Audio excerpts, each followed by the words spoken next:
Hey, welcome back to the Board Game Closet. My name's Jimmy. I'm Tim. I'm Rod. And today we're going to be taking a look at the Grizzled. This is put out by Cool Mini or Not, plays 2 to 5 people in about 30 minutes. So let's take a look and see what you get in the box.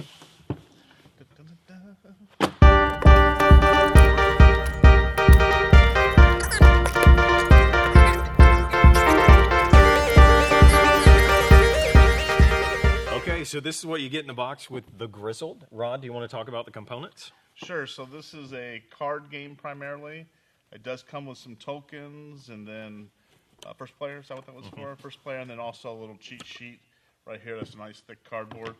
The cards themselves are nice. They're nice and thick. It's got good artwork. I mean, the artwork is so this is a World War I supposed to be taking place. The artwork, what would you consider? It almost looks like a gritty Peanuts type of What was artwork. that old comic with the dude that was a press guy and he had a little dog? Yeah. No. Oh, So anyway, We'll pop it up. The artwork on it is pretty neat when you're going through it. It has different pictures for different people that you might be in the game, and then of course the cards themselves that you're going to be pulling as you're playing throughout the game. So I would say all in all for the cards, I mean the quality's good on everything they can see. The art is good. The thickness on all the pieces are nice. So I give it an A if I'm going to give it a ranking system. Nice. Hey.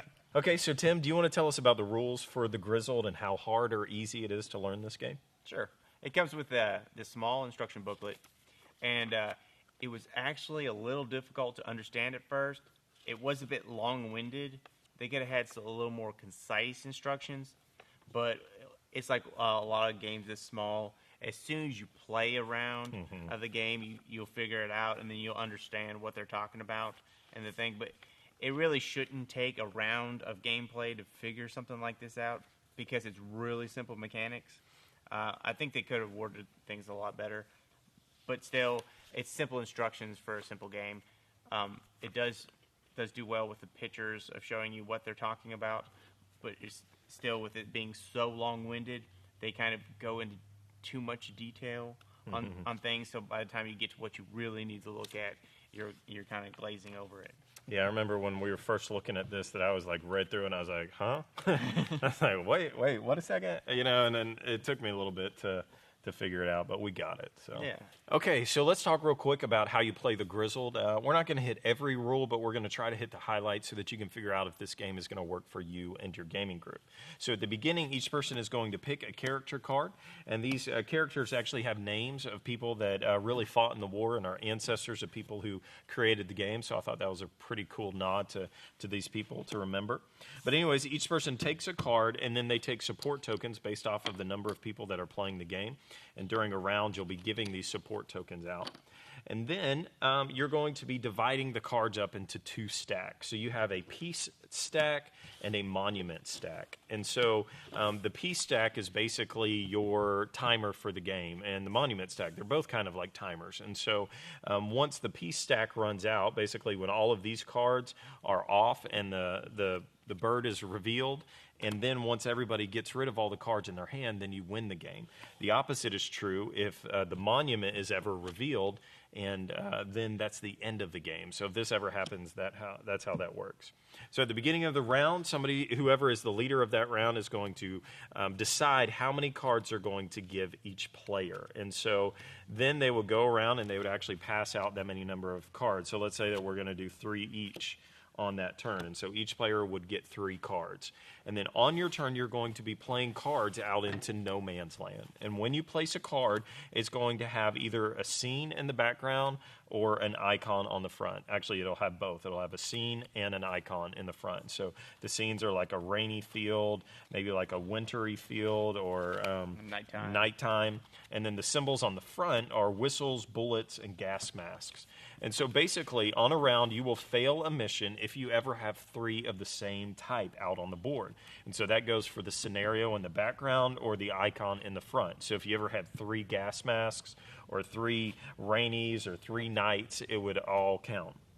There's also some cards that come into the game that are like phobias or hard knocks, I think is what they're called. And so if you ever got one of these, you would play it next to your character card, and then whatever the text is on the card, you have to play that out. For some people, they might have a phobia, which means that it counts towards one of the things that are out on the field. So you could have a phobia for gas masks, and so now you automatically add 1 to the count. And so as you go around, you'll continue to go around until everyone withdraws from the battle. And so if you have a card that will cause you to lose the battle, then you'd say, okay, I can't play my card, I withdraw.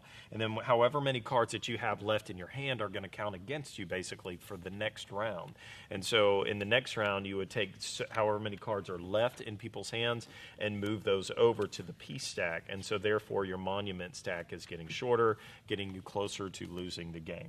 Okay, so let's talk about the support tokens that you can give out at the end of a round. So everybody's got these little coffee cup tokens, and so before you withdraw, you get to choose who around you you're going to support. And so you would choose that secretly. You don't tell other people. And then when you withdraw, at the end of the round, you would actually pass this. So you would flip over your token, and it would say, okay, this one goes to the person to my left, or this one goes to the person to the right. If you ever get more support tokens than anybody else at the table, then you're able to do a couple things. So you can get rid of a hard knock, so you could take that off and discard it. Or if you've already used your luck token that round, then you can flip your card back over, so now the next round you can use your luck token. And so that's how the support tokens work. Okay, and also on your card is a luck charm. And so basically this tells you that you can remove a card out of play that has your symbol on it. So let's say it's your turn to play, and you're thinking, oh, if I played one more bullet, I couldn't do that. I'm going to use my luck charm to remove the bullet from the table, and now somebody else could play a bullet card the next round, and it wouldn't cause you to lose the mission. And so play continues until everyone withdraws. Then you count up the number of cards that people had left in their hand. You move that from the monument pile to the peace pile, and then the next person is passed the first player token, and the previous person gets what's called a speech token. And so the speech tokens can be used during a round. The person would use a speech, and you say, I'm going to boost morale, and say, everybody can remove a rainy card. And so anybody from their hand can get to remove a rainy card. Or you could say bullets, or gas masks, or nighttime, or whatever you want to do. And so then everybody's allowed to discard one of those. The only catch to that is you can't talk, so you can't really say, hey, what would benefit us the most? So you kind of have to guess or think about maybe what you have in your hand or what you think everybody else might have, or maybe what's out on the field during that round. And so your speech token, once you use it, is gone, and that's how speech tokens work. So let's talk about when you fail a mission. Remember I said if you ever had 3 of the same background of cards or the 3 icons in the foreground, if any of those ever match, then you fail a mission. So if somebody played a card out, you would fail the mission. The problem with that is then any cards that were out in no man's land are now shuffled back in, and you have to face those cards again. So remember, you don't end the game doesn't end until you get rid of all the cards in front of you and the cards that you have in your hand. So basically, you're just pushing yourself back around, and your chances of losing are going to be a lot more. And so the monument cards are going to be moved over, and so it just escalates things there. If you do lose, one benefit, right, is you actually are able to get rid of a phobia card or a hard knock card, so that kind of helps you, but you are penalized, I guess, because those cards get put back into the game. So, all right, so let's talk about the Grizzled, our thoughts on the game. So personally, I think it's a unique game. It's World War I. There's not a lot of games that cover World War I, so I think that's pretty neat. I don't think I have one of my collection of World War I. I love war games, and I think it's very unique, so I like all those aspects of it. Yeah, totally. I love the artwork in this game, the muted colors, just this kind of gray, bleak thing, and like what you were talking about earlier about the morale and how that's a main focus of the game. It's a teamwork game. This is co-op, and it's kind of neat how they used that. They kind of came up with this theme and then came up with this unique way for us to help each other with the support tokens, and we can't talk about it, but we're trying to think about who needs it the most, and it gives you this feel that we are kind of going through these struggles of war, even without really being too harsh or too deep or dark. So I don't know, I kind of like the game, and I like the simplicity of just the 3 symbols and what do I have, I can't do anything, I got to withdraw, stuff like that. So yeah. What do you think? I definitely agree that it's bleak, and especially with that theme of the trauma and stuff like that, and the phobias that you're trying to work over and stuff in the game. And the whole point where winning the game is surviving until peacetime, Yes. and losing the game means you guys are just names on a monument. It's crazy. Yeah. It's kind of harsh, but I mean that's what they were going for. But it didn't really lend itself very much for strategy, because the points where you would build a strategy with your co-op people are the points where you're not allowed to talk about it. You know, like the support tokens or the speeches and stuff like that. Or what's actually in your hand. Yeah. So it makes the game more difficult, but on the other hand, it doesn't really lend itself very well to the co-op strategy part. So it's more of like a if you're trying to play, you know, like Uno or something with people, but everyone was quiet and you're trying to do a co-op. You know, I would agree with that, because I think the thing that's interesting, your hand never got too big. You know, I mean, it's not like you had a big hand of cards to choose from. So you're right about the strategy. You only have two or three cards to choose from. What do I play? Yeah, exactly. And I got to withdraw now. Or, Exactly. yeah. But then you can't talk about what's in your hand, so you can't tell anybody, well, don't play any bullets this turn or anything like that, because they'll come around next turn, or I'll withdraw so we can play bullets or something. So that's kind of weird. Okay, well, let's do a rating. So at the end of our reviews, we like to give a 1-die rating to our game. Should you buy it, play it, or hate it? Green means go buy this game and add it to your collection. White means maybe you wouldn't buy it, but you definitely play it. And then red means you wouldn't buy it and you wouldn't play it because you hate it. All right? And we all put our die out there and reveal. No! A white, green, and white. So tell us why you gave it a white. I actually almost gave it a red because of the quiet part where you're not allowed to talk about the key parts of the game. I understand that adds to the difficulty of the round, but then again, it kind of takes away from the co-op feel of the game. So you're basically just strategizing by yourself.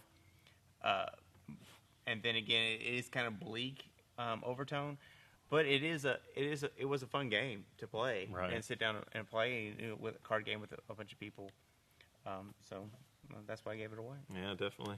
I gave it a green because of the component quality, the artwork quality, the way that they handled the subject. It's a game that I'm glad that I picked up to have in my collection, just because of everything about that kind of aspect. I do agree with what you're saying. This is not going to be a really in-depth kind of crazy strategy game, but at the same time, I feel like this would fit. Like, I just kept thinking this would be a great game to play on a rainy day when you're just kind of laid back. You don't want anything really crazy difficult, but you just want to have something fun to kind of put out there and see how it plays out, you know? So that's why I gave it a green. I think that I'm glad that I got this.